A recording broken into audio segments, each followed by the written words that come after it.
कृष्णाचार्यमध्यमाम् अस्मदाचार्यपर्यन्तां वन्दे गुरुपरम्पराम्।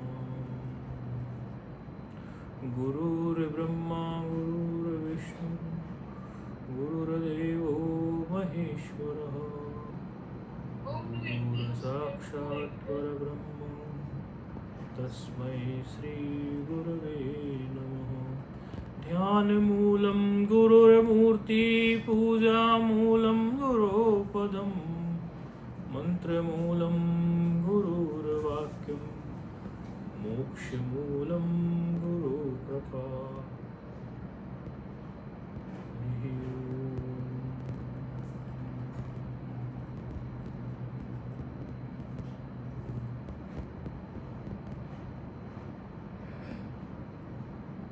श्री कृष्ण गोविंद हरे मुरारी, हे नाथ नारायण वासुदेव।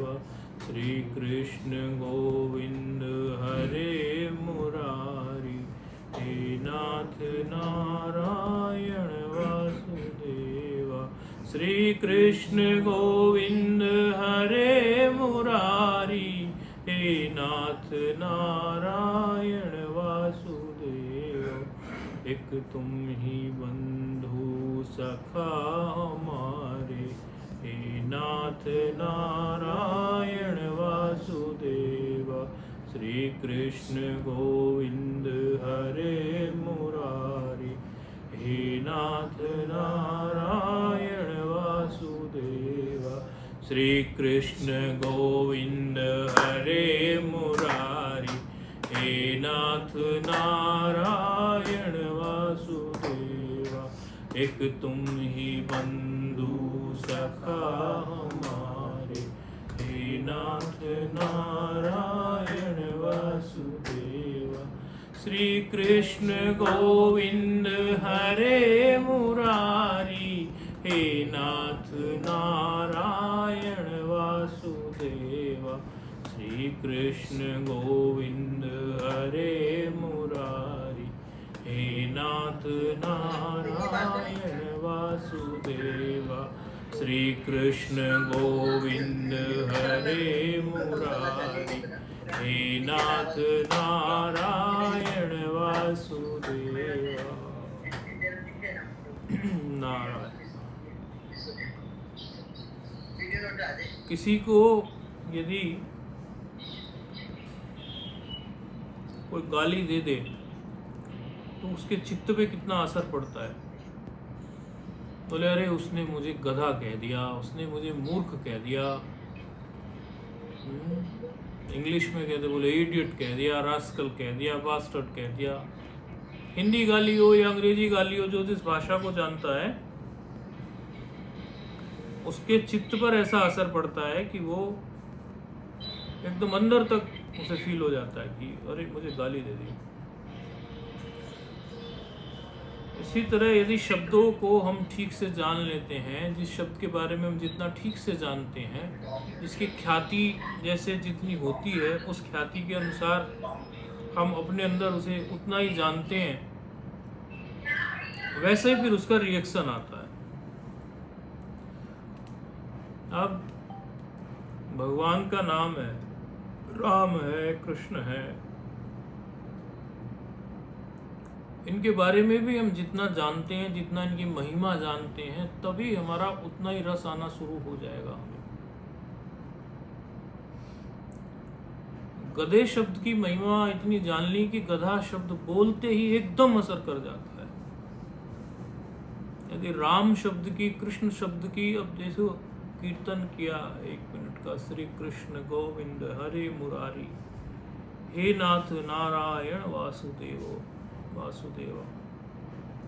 कृष्ण शब्द की महिमा यदि हमारे चित्त में गहरे में उतरी हो तो गाली से जितना दुख होता है, कृष्ण शब्द के उच्चारण को सुनने से ही तत्काल उतना ही आनंद आना शुरू हो जाएगा। ये पैमाना है, मेजरमेंट, ये पैमाना है हम कितनी भगवान की महिमा को अपने में उतार पाए। ये पैमाना है, सच कह रहे हूँ। हम स्वयं के जीवन में भी पूर्व के वर्षों को देखते हैं और पहले के वर्षों को देखते हैं, अभी के देखते हैं और आगे आगे जैसे बढ़ रहे हैं आगे भी देखेंगे। नाम जैसे ही कान में पड़ता है और जैसे ही सुनते हैं, ये भक्ति मार्ग की बात हम बता रहे हैं, वैसे ही वो किस प्रकार हमारे हृदय में रक्त के कण कण में व्यापक होके कैसे श्वेत कणिकाओं को बना देता है और कैसे आनंदित कर देता है, ये आप जितना इस मार्ग पर चलते जाएंगे आप महसूस करते जाएंगे। बहुत अद्भुत आनंद हमें मिलता है।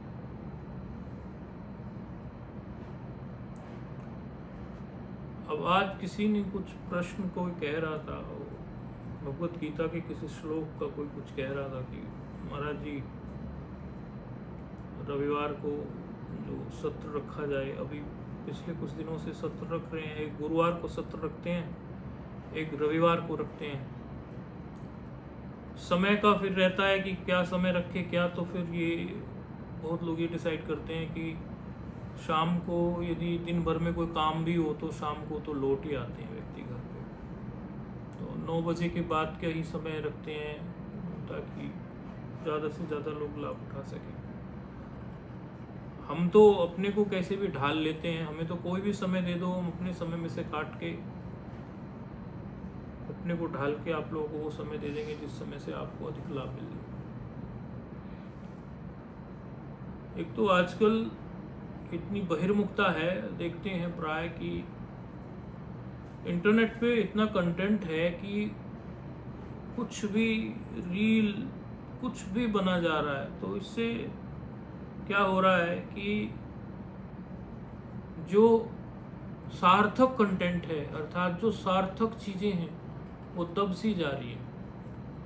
अब लोग पहले ही इतना अपना मस्तिष्क खपा चुके हैं रील देख देख के, इतनी सारी चीज़ें देख देख के, इतने इंटरनेट को के साथ वो स्क्रॉल कर करके कि सार्थक चीज़ों से और लोगों का फिर समय उनका इधर उधर ही हो जाता है। अपने हम जब पढ़ते थे तो BSc मैथमेटिक्स जब हम पढ़ते थे तो फिजिक्स एक सब्जेक्ट था। तो फिजिक्स के हमारे एक प्रोफेसर जो थे वो एक बात बोलते थे, हालांकि उस बात का हमने कुछ साइंटिफिक रीजन कभी खोजा नहीं, लेकिन उनकी बात हमें याद आ जाती है। वो कहते थे, TP सिंह शायद नाम था उनका प्रोफेसर का, वो बड़े सादे से व्यक्ति थे, साइकिल पे आ जाते थे प्रोफेसर।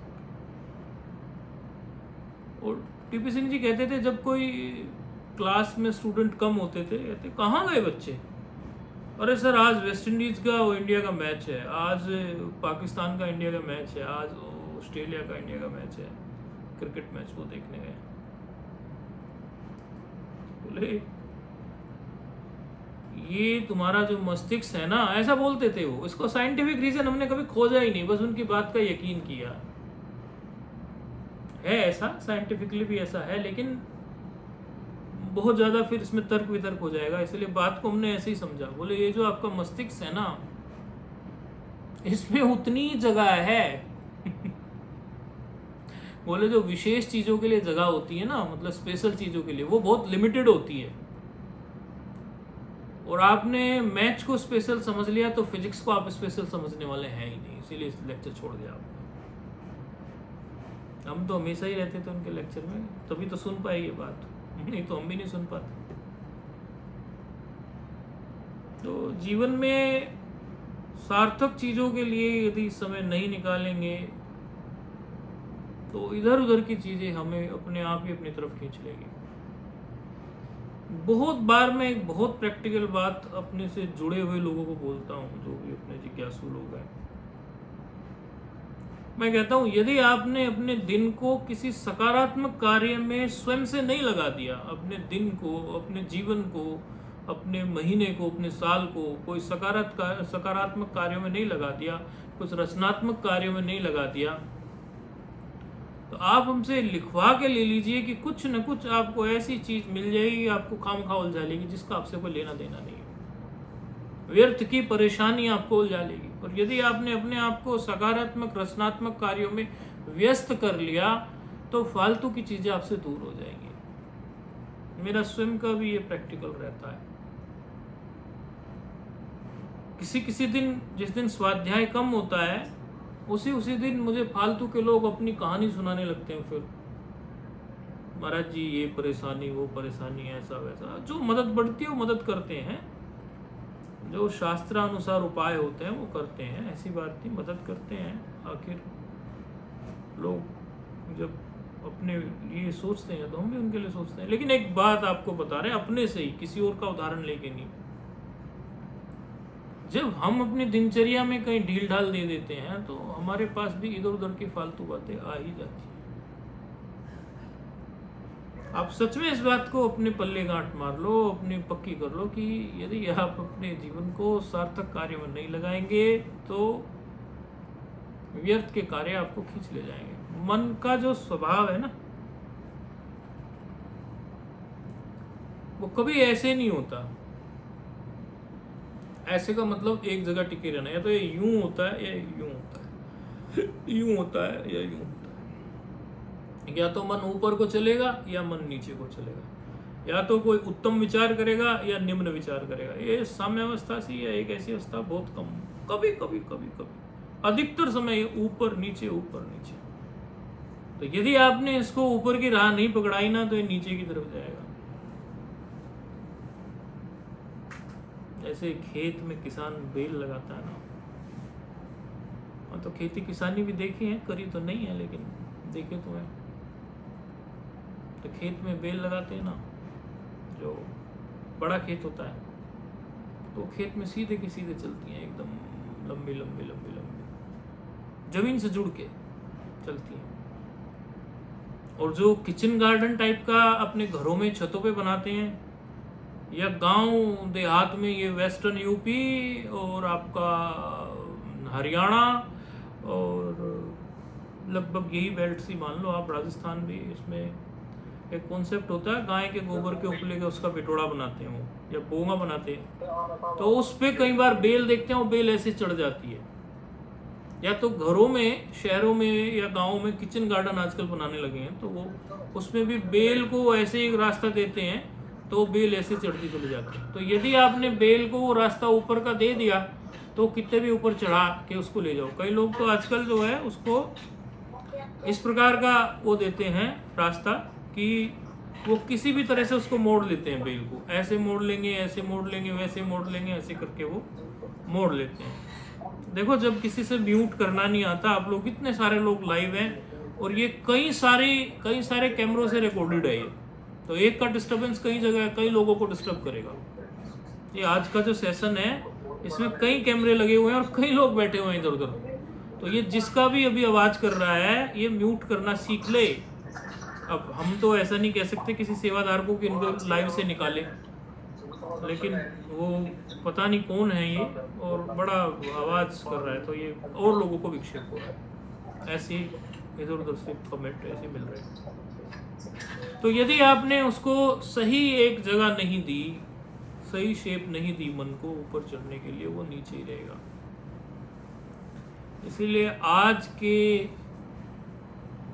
लाइव सेशन से, ये व्हाट्सएप पे लाइव है, एक यूट्यूब पे भी लाइव जा रहा है, फीड जा रही है, एक रिकॉर्डेड फीड भी जा रही है।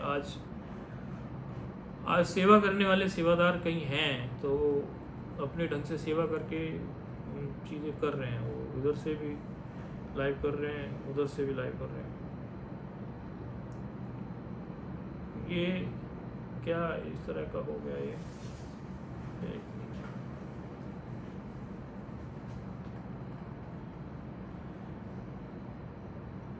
किसी ने क्या शेयर कर दिया इसमें, कोई छेड़ रहा है ऐसे ही। चलो, ऐसे छेड़छाड़ नहीं करनी चाहिए लाइव के समय पे, कोई इंपॉर्टेंट बात फिर छूट जाती है। तो आज का जो श्लोक भगवत गीता का जो भी पूछ रहा है वो तो हम बताएंगे और उस पर व्याख्या आपको सुनाएंगे। लेकिन उसके पहले की आज की सीख ये है, आज के सेशन की, जो पिछले सेशन की सीख थी वो भी आपने अपनी डायरी में नोट की होगी। हर बार जब भी सत्र हो, जब भी सत्संग का माहौल हो, तब डायरी में नोट करते जाएं जीवन में सीख। 100 चीज़ें नोट करोगे, कोई 2, 4, 10, 20 भी आपके जीवन में आ गई तो बस नैया पार है।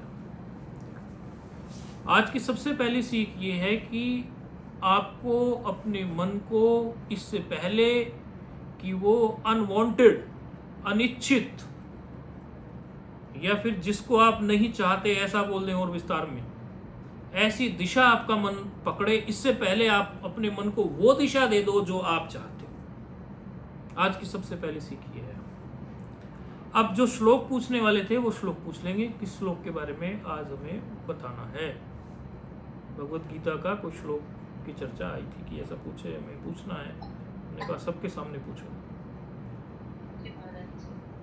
ये श्लोक नंबर 10वें अध्याय का, ठीक है, अक्षराणाम 10वें अध्याय का 33वां श्लोक है। हाँ, 33 विभूति योग है ये। विभूति, चलो श्लोक बताओ। अक्षराणाम अकारो अस्मि द्वन्द्वः समासिकस्य च अहम् एव अक्षयः कालो धाता अहं विश्वतो मुखः। हाँ, अक्षराणाम अकारो अस्मि द्वन्द्वः सामासिकस्य च अहमेव अक्षय कालो धाता अहम विश्वतो मुखः। सामान्य हिंदी पहले सुनो इसकी, उसके बाद विस्तार बता देते हैं। ये एक तो विभूति योग है भगवत गीता में, और भगवान जो है अपनी विभूति बता रहे हैं, और स्वयं भगवान अपने आप को बता रहे हैं कि अर्जुन, यदि तू मुझे हर जगह ठीक से देख नहीं पा रहा है तो मैं तुझे कुछ कुछ जगह बताता हूँ, उनमें मैं तुम्हें साक्षात मुझे देख। पिछले इसमें कई श्लोकों में बोले भाई वृक्षों में पीपल मैं हूँ, इस तरह से प्रत्येक चीज का बोले, गायों में मैं ये हूँ, ऐसे करके वर्णन करते आ रहे हैं। अब ये 33वें श्लोक तक पहुंच गए हैं, तो कह रहे हैं अक्षराणाम अकारो अस्मि। अक्षर जो हैं, ये अल्फाबेट्स जो हैं, इनकी इन अक्षरों की बात की है, शर और अक्षर। अल्फाबेट्स जो हैं, जैसे आ ई उन संस्कृत में होते हैं अल्फाबेट, आ बा सा हिंदी में होते हैं। बोले ये जो अल्फाबेट्स हैं, अक्षराणाम अकारो अस्मि, इनमें मैं आकार हूँ। आ जो होता है ना आकार, वो मैं हूँ। द्वंद्वः सामासिकस्य च, समास होता है संस्कृत में, उन समासों में बोले द्वंद्व समास में हूँ। फिर कहते हैं अहमेव अक्षय कालो, ये जो क्षय होने वाले काल है ना, जैसे क्षण है, घड़ी, ऐसे कि एक घड़ी बीत गई, एक क्षण बीत गया, इन कालों का भी काल मैं हूं। धाता अहम विश्वतो मुखः, मैं ही धाता विधाता हूं, और विश्वतो मुख है मेरा, अर्थात एक ही डायरेक्शन में मैं नहीं देखता, हर डायरेक्शन में मैं देखता हूँ। विश्वतो मुखः, मेरा मुख जो है ना वो हर डायरेक्शन में दिखता है। अब यहाँ देखो कितनी बात बड़ी गूढ़ कह गए, और सामान्य भी इसका अर्थ घट सकता है और गूढ़ अर्थ भी घट सकता है। कहते हैं अक्षरों में आकार ही क्यों बोला उन्होंने, और समासों में द्वंद्व ही क्यों बोला? भाई अक्षर जो हैं हमारे, यदि व्याकरण में देखें तो 14 माहेश्वर सूत्र में आ ई उन री रि ए ओंग आई ओ झाया वरा टलानी जब ऐसे 33 + 9 42 अल्फाबेट्स हमारे संस्कृत में हो गए। इनमें क्योंकि संस्कृत का श्लोक है तो उसी से संबंधित बात आएगी। अब इंग्लिश की तो बात करेंगे नहीं, ABCDEFGH। अब संस्कृत में भगवान संस्कृत के ढंग से बोल रहे हैं। बोले इन अक्षरों में आकार में हूं। और समास जो है, समास होते हैं 5 प्रकार के संस्कृत में, 5 प्रकार से, केवल समास, अव्ययी भाव समास, द्वंद्व समास, तत्पुरुष समास, बहुव्रीहि समास, ऐसे 5 प्रकार के समास होते हैं। उन समासों में द्वंद्व समास में हूं। जो द्वंद्व नाम का समास है वो मैं हूँ, और कालों का काल मैं हूँ, जो शय नहीं होता ऐसा काल, और धाता विधाता मैं हूँ, और हर डायरेक्शन से देखता हूँ। एक तो अक्षरों के बारे में भगवान इसलिए कह रहे हैं आकार मैं हूँ, कहने का रीजन ये है कि आपके जितने भी वर्ण हैं, चाहे वो दो प्रकार की कैटेगरी उनकी बनी हुई है, एक होते हैं व्यंजन, एक होते हैं स्वर। इंग्लिश में आप उनको कॉन्सोनेंट और वोवेल बोलते हैं, बट इंग्लिश में कहने का यहाँ कोई लाभ नहीं है, क्योंकि भगवान वो संस्कृत के ढंग से कह रहे हैं, तो उसी को समझने में ज़्यादा लाभ मिलेगा। वो कह रहे हैं कि आकार मैं हूँ। आप जितने भी वर्णमाला में वर्ण देखेंगे, हा, या, वा, र, हा में भी आ है, या में भी आ है, कोई भी व्यंजन की स्वतंत्र सत्ता है ही नहीं। किसी भी व्यंजन को बोलने के लिए उसमें आकार बोलता ही बोलता है, बोला ही जाता है। कोई भी व्यंजन स्वतंत्र रूप से आता ही नहीं है। हा बोलो, टा बोलो, का बोलो, खा बोलो, चा बोलो, सभी में आ है, सभी में आ है। आ क्या है? बेस। आ के बिना नहीं बात बन रही। आ बेस है, इसलिए सबसे विशेष है और सबसे महत्वपूर्ण है। इसलिए भगवान ने कह दिया कि अक्षरों में आकार में हूं, क्योंकि एकदम स्पेशल बोलना है। आप देखो वृक्षों में उन्होंने अपने आप को पीपल कहा है, तो पीपल विशेष है। इसीलिए यहाँ अक्षरों में आकार कहने के पीछे लॉजिक यही है भगवान का कि देखो इतने सारे अल्फाबेट्स हैं, आई उन री री के ओ मई ओ छाया वरट लन या मगणनम जब या गड़ दस जब गड़ दस कप चट चट द कप य स सर हल इति माहेश्वरी चित्रा, ऐसे हैं हमारे। इनमें किसी में भी स्वतंत्र रूप से उच्चारण की शक्ति नहीं है। आकार को लेकर ही उच्चारण इनका ठीक बन पाता है, अन्यथा नहीं बन पाता। इसलिए कहते हैं कि अक्षरों में आकार में हूँ, अक्षराणाम अकारोस्मि। फिर कहते हैं द्वंद्व, जो आप इतने सारे समास देखते हो, एक बहुव्रीहि समास होता है, केवल समास होता है, 5 प्रकार के समास है, अवयवी भाव है। इन सारे समासों में समास का मतलब क्या होता है? 2 पदों को लेकर ना जोड़ के बोल देते हैं एक पद बना के। जैसे एक शब्द है विश्व और दूसरा शब्द है नाथ, और दोनों को समास कर दो, यानी मिला दो। समास मिला दो शब्दों को, तो क्या बन गया? विश्वनाथ। एक शब्द है रमा, एक है नाथ, दोनों को मिला दो, क्या बन गया? रमानाथ। तो 2 पद है ना इसमें, एक विश्व है, एक नाथ है, दूसरे वाले में एक रमा है, एक नाथ है। तो इन शब्दों को जोड़ने की जो टेक्निक्स हैं, या इन शब्दों के जुड़े हुए यदि ये शब्द हैं, तो इनका अर्थ करने की जो टेक्निक्स है संस्कृत में, वो अनेकों समासों से मिलती है। तो एक कई प्रकार के इसमें समास हैं, लेकिन उनमें द्वंद्व समास को कहा भगवान ने कि वो मैं हूं। तो उसका कारण क्या है ये बता देते हैं। आप लोग, बहुत सारे लोग व्याकरण का ज्ञान नहीं रखते, तो अधिक डीप में नहीं जाएंगे, आप गहराई में नहीं जाएंगे। वो इसलिए कहा कि प्रत्येक समास में, किसी समास में प्रथम पद प्रधान होता है कि प्रथम पद की वैल्यू ज़्यादा होती है, किसी में दूसरे वाले की यानी उत्तर पद की, पूर्व पद की बजाय उत्तर पद की, यानी प्रथम कह दो द्वितीय पद कह दो, उसकी वैल्यू ज़्यादा होती है। किसी में प्रथम पद की वैल्यू ज़्यादा होती है, जैसे रमा की वैल्यू ज़्यादा हो, नाथ की ना हो, नाथ की वैल्यू ज़्यादा हो, रमा की ना हो, विश्व की वैल्यू कम हो, नाथ की ज़्यादा हो। इस तरह से सब समासों में ये खेल है। लेकिन द्वंद्व समास ही एक ऐसा समास है जिनमें दोनों पदों की बराबर वैल्यू है। भगवान ने देखो कितनी सुंदर बात कही।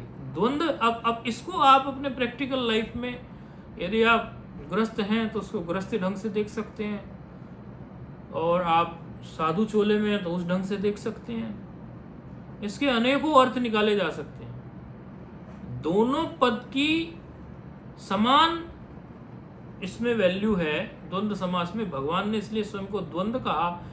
तो तारतम्यता की जगह एकदम ऐसी अवस्था भगवान कहना चाहते हैं कि मेरी सृष्टि में मानो किसी को कम बल नहीं है, सभी लोगों को मैंने समान अधिकार, समान बल, समान सबको दिया हुआ है। उनके वर्णाश्रम के हिसाब से मैंने उनको समान अधिकार दिए, किसी को कम नहीं है, आप ऐसा नहीं समझे। और बुद्धि पौरुष किसी में कोई कम नहीं दिया है। जैसे द्वंद्व एकदम दोनों पदों को बराबरी में रखता है, इसी प्रकार बोले अब दूसरे ढंग से समझने लगो उसको, तो बोले साकार और निराकार को भी मैंने दोनों को समान ही बल दिया है। अब उपासकों की दृष्टि से बोल रहे हैं, बोले साकार वाले निराकार को ना कोस लें और निराकार वाले साकार को ना कोस लें। ऐसा नहीं हो, साकार में भी उतना ही बल, निराकार उपासकों में भी उतना ही बल। बोले मैं स्वयं को द्वंद्व समास कह रहा हूं इसीलिए कि दोनों को, जो पहला पद है या दूसरा पद है, फिर दोनों को मिला के एक पद बनता है, मतलब एक शब्द बनता है। पहला शब्द है, दूसरा शब्द है, दोनों शब्दों को मिलाकर शब्दों को पद भी कह देते हैं संस्कृत में थोड़ा। तो इस तरह से बोले मैं द्वंद्व हूं, द्वंद्व समास। ऐसा नहीं है कि पहले वाले को वैल्यू कम, दूसरे को ज्यादा, नहीं, मैं द्वंद्व समास हूं।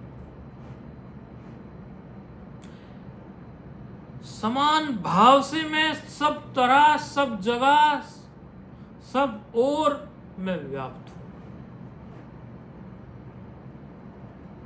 कहीं कम कहीं ज्यादा नहीं, कहीं किसी के पास विशेष नहीं, किसी के पास कम नहीं। सामान्य रूप से तो मैं सबके पास हूं। अब कोई प्रकट करना चाहे मुझे विशेष रूप से, वो उसकी इच्छा है, वो उसका बल है।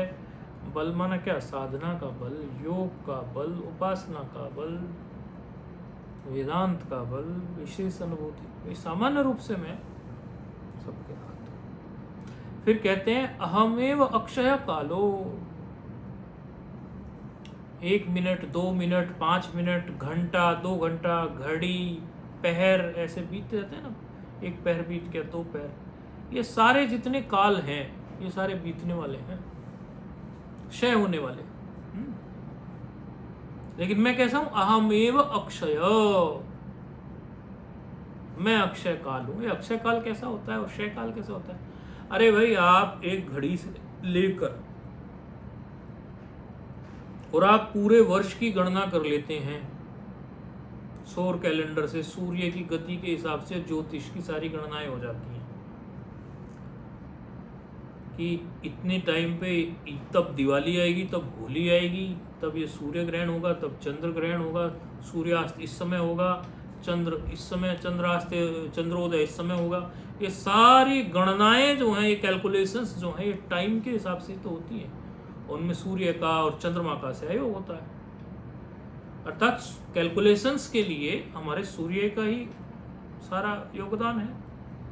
जितनी भी गणनाएं हैं हमारी, जितनी भी काल की गणनाएं हैं, चाहे वो मिनट हो, 2 मिनट हो, 5 मिनट हो, ये सारी घड़ी सूर्य के कॉन्सेप्ट पे ही है।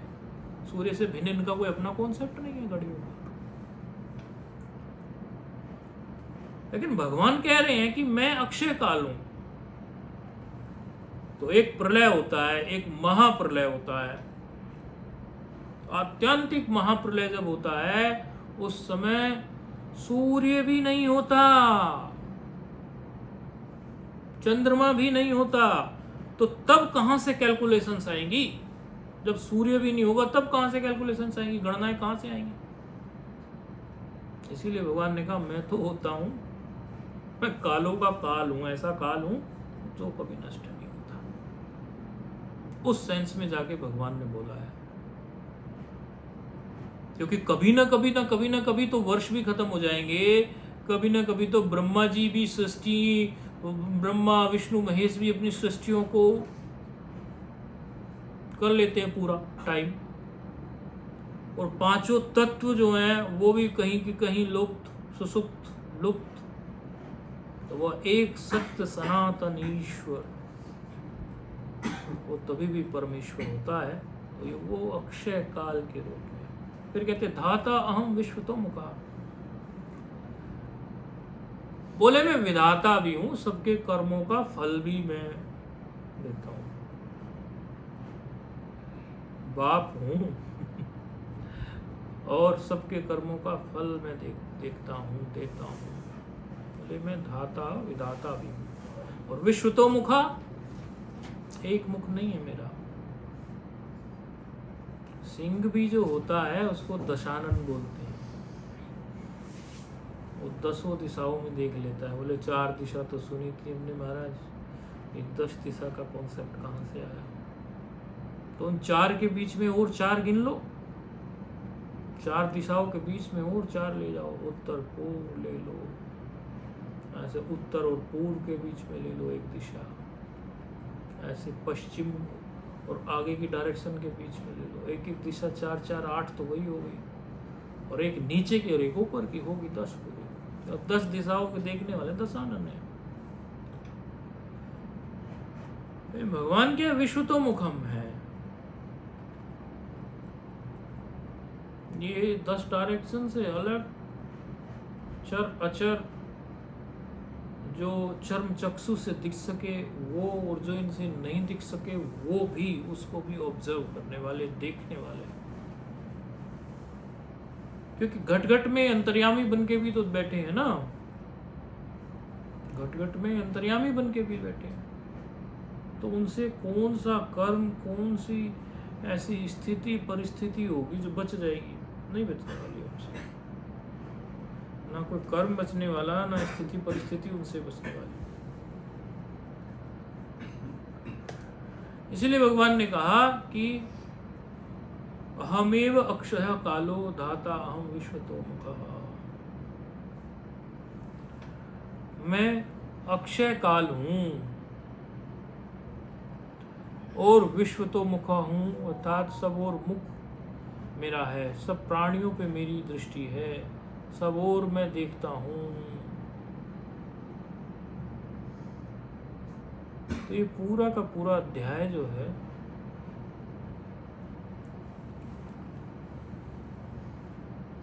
भगवान की विभूति का वर्णन इसमें आया है। अरे भगवान ने अपनी यहाँ जो विभूति दिखाई है वो काल को लेकर, अक्षरों को लेकर, समास को लेकर। समास शब्द का एक अर्थ, अनेकों टीकाएं देखते रहते हैं, अनेकों विचार आते हैं, तो उसमें भगवत गीता में बहुत टीकाएं हैं। तो कई विद्वानों ने समास शब्द का अर्थ किया है युद्ध। समास शब्द का एक अर्थ युद्ध भी किया है। अब युद्ध में बहुत सारे युद्धों में बोले द्वंद्व युद्ध में हूं, ये दूसरे प्रकार का वर्णन कर रहे हैं। अभी पहले प्रकार कर चुके हैं, अनेकों प्रकार का किया जा सकता है, लेकिन समय की बाध्यता और फिर वीडियो लंबा हो जाता है, तो लोगों को आजकल जो 1-1 मिनट की रील देखने के इच्छुक लोग, कई लोग आ जाते हैं, उनके लिए 25-30 मिनट तो बड़ी बात हो जाती है। तो सोचते हैं कि थोड़ा संक्षिप्त ही करें, बात रुचि बनी रहे, सबको लाभ हो। जमाना बड़ा बहिर्मुख। तो समास का अर्थ युद्ध भी किया गया। बोले युद्ध जो है उन युद्धों में द्वंद्व युद्ध में हूं। भाई देखो कई प्रकार के युद्ध होते हैं, हजारों की सेना, सोनी सेना थी, देखो कितने सारे लाखों लोग थे उसमें। कई तरह के युद्ध होते हैं, कितने सारे सैनिक मरते हैं, फालतू में तो मर रहे हैं। युद्ध 2 राजाओं के बीच में, बोले इससे भला तो द्वंद्व युद्ध है, सीधे 1-to-1 फाइट होती है ना द्वंद्व युद्ध में, 1-to-1 एकदम सीधे सीधे पता चलता है अपने बल का। 1-to-1, ना सैनिक मरे, ना घोड़े, ना हाथी। एक विद्वान ने ऐसा भी अर्थ किया है, बोले द्वंद्व युद्ध सबसे अच्छा, इसलिए भगवान ने कहा द्वंद्व मैं हूं। युद्धों में भी तुम श्रेष्ठ युद्ध मानते हो ना, तो द्वंद्व मैं हूं, डायरेक्ट फाइट है। अनेकों अर्थ ऐसे हैं। अक्षर में आकार जो है वो भी, उसको भी कई तरह से घटा दिया, लेकिन शंकराचार्य जी ने थोड़ा उसको सरल करके घटाया है। हमने भगवान भाष्यकार को इस पे टीका देखी, उन्होंने सरल करके घटाया हुआ है। तो सरल रूप में तो इसका ये अर्थ ही होता है कि प्रत्येक वर्ण जो है वो आकार की पावर के बिना, अ के बिना उच्चारित नहीं होता। और सारे समासों में द्वंद्व, क्योंकि द्वंद्व समासों में दोनों शब्द जो होते हैं, आगे वाला पीछे वाला, समान वैल्यू वाले होते हैं, इसीलिए भगवान समान वैल्यू दिखाना चाहते हैं। और कालों में अक्षय काल में हूँ, तो वो कहते हैं भाई सर्ग इत्यादि की जो गणना होती है वो काल के हिसाब से ही होती है। मिनट, ये सब इनकी जो सर्ग और प्रलय की गणना सूर्य से ही होती है। लेकिन जब सूर्य भी ना हो महाप्रलय में, वो भी लीन हो जाए, तब किससे गणना करोगे? तो बोले मैं स्वयं ही काल स्वरूप परमात्मा ही होता हूँ। और विश्व तो मुख हो, मतलब एक तरफ नहीं देखता मैं, सब और से मेरी निगाह है सब तरह से। तो ये आज ये श्लोक था, इसने पूछा था, ये ऐसा इसका है। तो एक तो भगवान ने जो विभूतियाँ बताई हैं, यदि हम विशेष रूप से भगवान को देखना चाहते हैं, उन विभूतियों में दर्शन करें। और ये विभूति योग साधना योग भी बन जाता है कि जब जब भगवान ने जो विभूतियाँ बताई, जब जब वो सामने पड़े या कुछ भी, तो हमारे मन में आए अरे ये तो भगवान की विभूति है, इसके लिए तो भगवान ने स्पेशली बोला है। जैसे हम आपको बहुत सारी बात बोले सार्वजनिक, और कोई हमसे अकेले में आके मिलता है, कुछ उपाय पूछता है, कोई बात, और हम उसको देख के उसकी स्थिति परिस्थिति के हिसाब से उसे भजन का कोई साधन बताएं, तो वो तो स्पेशली बता दिया ना, तो उस पर तो विशेष ध्यान होना चाहिए ना। तो भगवान की जो इतनी सारी विभूतियाँ 10वें अध्याय में बताई गई हैं, उन पर तो हमें ध्यान देना ही चाहिए, जो भी सामने आ जाए, जब भी हम श्लोक पढ़ें कोई भी। बाकी तो साधना की दृष्टि से तो ईश्वर ने कह ही दिया है कि मैं विश्वतोमुख हूँ ही, सब ओर से सब तरह से देखता हूँ, समझता हूँ, घट घट अंतर्यामी हूँ। तो किसी क्षण में तो ऐसा हो नहीं सकता कि आप उससे अछूते रह सकते हैं।